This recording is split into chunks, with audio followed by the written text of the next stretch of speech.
Thank you all. You all are here for the same reason that I'm here and that Mandy are here. Is here. We love this state. Yeah. We deserve better when it comes to our government.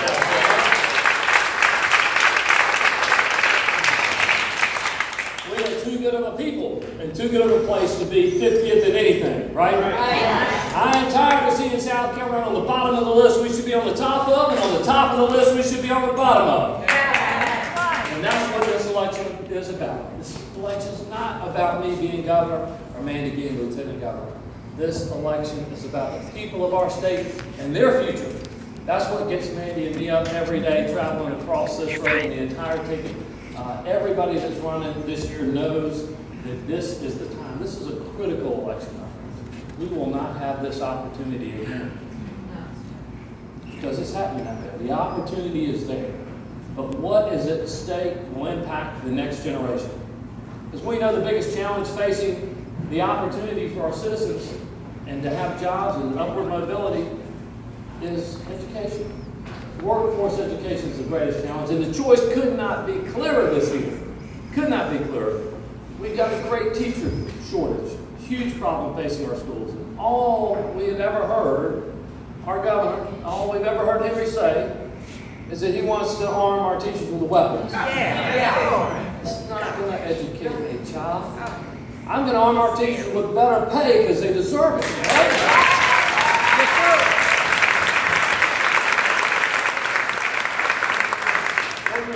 Pay above the southeastern average and get back to leading in education again. When we had the first education governor, Dick Riley. Remember Dick? Yeah.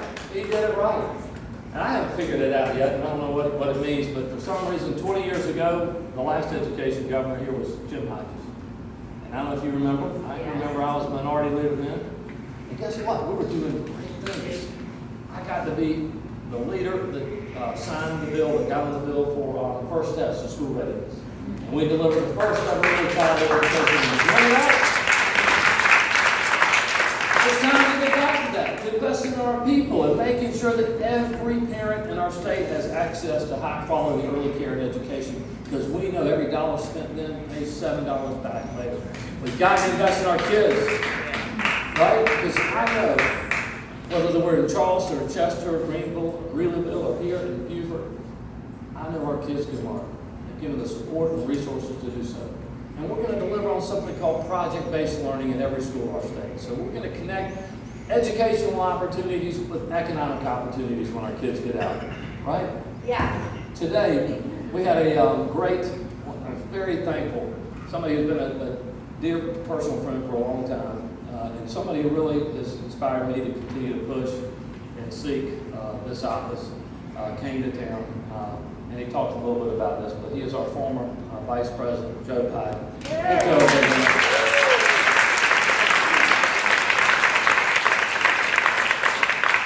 he gets it. He absolutely gets it. Share the importance of this election to everyone. That this is an opportunity for a turning point to get what we love back in terms of the leadership of our country, that in our state, that reflects who we are, that cares about the lot of others, that is going to be there to ensure that government works for the people, right? And it's by the people, and it's of the people. We've got to get back to that again. And it's so clear. It is so clear. We've seen it when we've had a governor who, we worked real hard. It's not like we don't need new roads and bridges, right?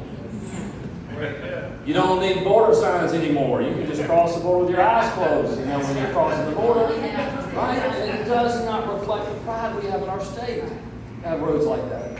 We deserve better, but no, after Republicans and Democrats got together, passed sweeping reforms to begin a reliable, recurring revenue source to improve our infrastructure, Henry vetoed that.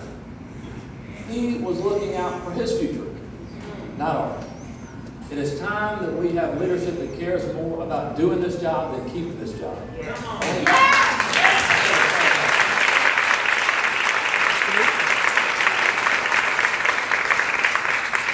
And so, as Mandy said earlier, it is hard to watch the years pass without making sure that all of our citizens have access to health care. We've lost 5 rural hospitals in 4 years. You want to talk about the challenge on economic economic development in the community where you can't access health care. You would talk about where our state, so many places, the infant mortality and morbidity rate of our state equals that of developing countries. It's 2018, it's South Carolina. Right now, our healthcare outcomes are the worst in the nation, but we pay the most for it. And the reason for that is we have so much uncovered care, indigent care, but it doesn't have to be that way. And just as Mandy said, one of the first things I'll do as governor for all of us is to expand Medicaid and deliver that health care for everyone.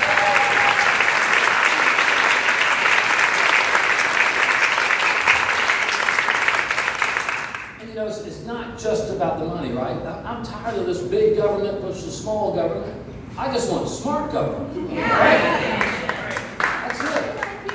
It's not hard. It really isn't. Because we're going to take those dollars and be responsible with them. Because remember, Democrats, we are the party of fiscal responsibility. We've lost that. I can remember the years of watching, particularly the Kennedys and others who made the case about Democrats being fiscally responsible and accountable to taxpayers. That's who we are. And so I'm going to make sure for every tax dollar we get, we're going to spend it right. So we're going to support preventative care and make sure we improve health care outcomes, right?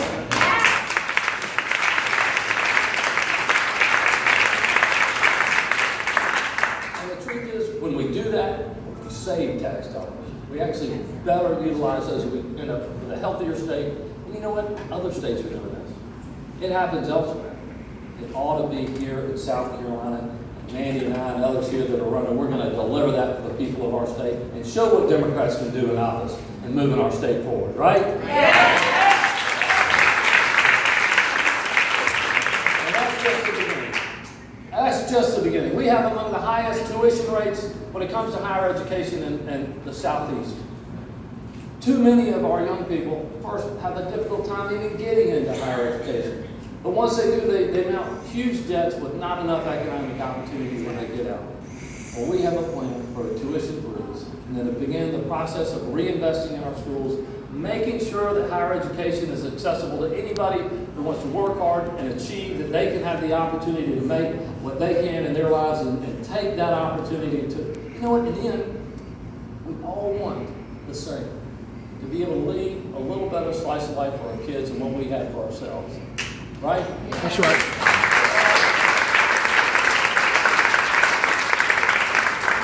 And there's so many things that are just long overdue, that it's time to get done. So one of the things I'm going to do, because when you look around our state, we see too much inequity. Particularly it becomes the incomes. And when it comes to incomes between men and women, yes. Right now, women earn 74 cents to the dollar per male in South Carolina. If you're African American female, it's 54 cents to the dollar. It is time to have equal pay for equal work in South Carolina.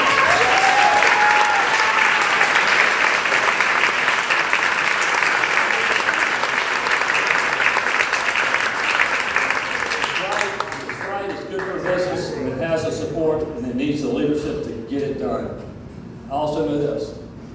Too many of our kids, we're working hard to give them laptops and iPads, but they're in areas where they don't have access to the internet. That's right. We have a plan to make sure every corner of our state, rural and urban, has access to high-quality broadband internet. Every child should access the world.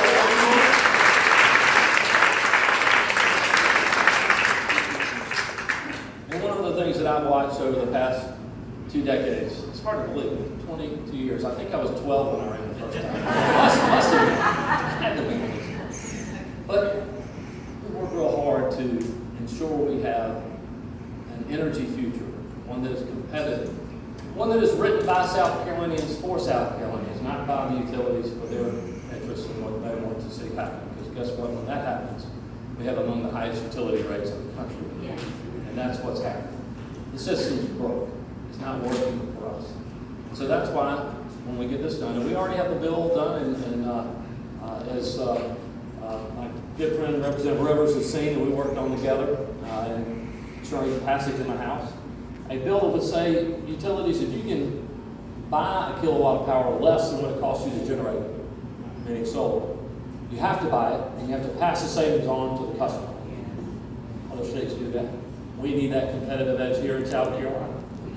North Carolina, they're doing 8,000 megawatts of solar power right now. They have $1 billion in new investment every year. We have about a few hundred compared to their 8,000. I remember when we had 4 megawatts of solar power. But you all know as good as I know, the sun shines just as bright here as it does there. Yeah, it does. And we need that energy. We need that competitive edge. And we need those jobs here in South Carolina. So as your governor, we're going to pass a plan that's going to make us competitive again and drive rates down, because the hardworking people of our state deserve that kind of leadership, right?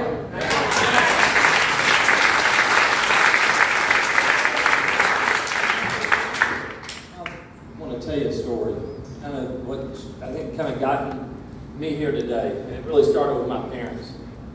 They always really instilled in me at a young age the importance of serving others and serving your community. And both in watching them and their lives, I really picked that up, but also them being clear to tell me so.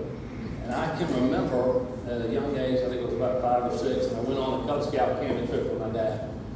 And we did a lot of camping and canoeing and hiking together.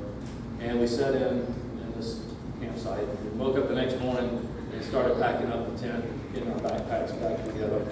And there was some trash on the edge of the campsite that didn't recognize. But Dad said, son, go pick it up.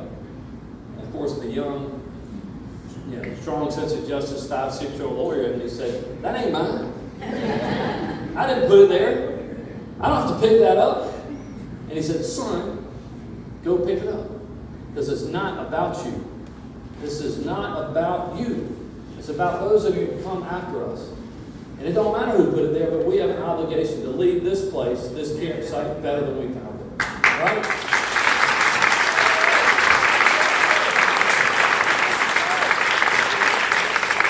And that's why we're all here.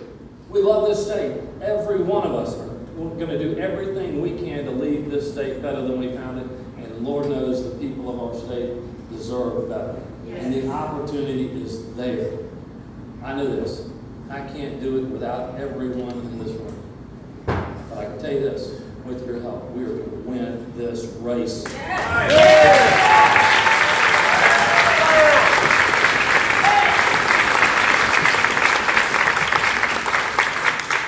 And I can't wait till that day, because as hard as we're working, and Mandy and I are running a 46-county campaign, we've been in every county multiple times. We're going to communities large and small. Just not far as up in Clio and Wallace and Marlboro. In every one of those counties and every one of those communities, they matter. They are part of the future of our state. You cannot move South Carolina forward if you're willing to leave some behind, no matter where they are. Yeah. Right?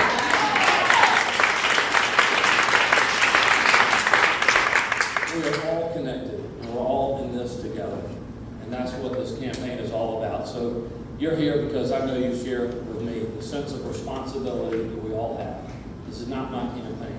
This is all of our campaign. We have each an individual responsibility to make sure we win. So grab a sign for yourself, but 3 or 4 for friends. Or if you see one on the road that's kind of falling down, you can safely pull over and put it back up and keep it going.